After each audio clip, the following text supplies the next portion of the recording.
patay yung bata, oh. Nabangga ng ambulansya ang 5 taong gulang na lalaki sa barangay Santa Ana sa Taytay Rizal alas 6:30 nitong linggo. Ayon sa pulisya, nagpunta sa birthday party ang pamilya ng biktima. Ang bata sumama raw sa kanyang 12 taong gulang na ate na inutusan ng kanilang magulang na bumili ng plastik sa isang tindahan. Ang mismong pagbangga sa pool sa CCTV.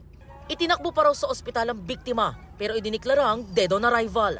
Ayon sa driver ng ambulansya, galing sila sa isang ospital sa Quezon City at nag-pick up ng mga tent na ginamit ng mga nasunugan sa may lupang arenda.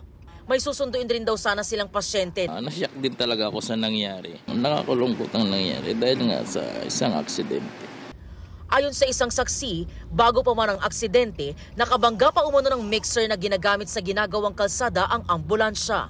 Tinuro ko po yung mixer, sabi ko, nabanggaan niyo yung mixer.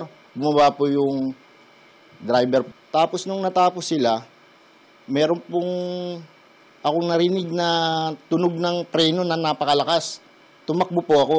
Tapos nakita ko po, mga nagsisigawan na minasagasaan daw. Pagtingin ko po, yung po pala yung anak po nung kumpare ko. Kinilala ang biktima na si Don Isaiah Isaac Bagcal, nakapapasok lang sa kindergarten. Hindi naman na din kasi mababalik ng tawad yung buhay ng anak ko. Gusto ko na lang talaga mangyari hustisya talaga. Pagbabayaran niya talaga sa kulungan. Sa custodial facility ng Taytay Municipal Police Station nakadetain ang driver ng ambulansya na maharap sa reklamong reckless imprudence resulting in homicide.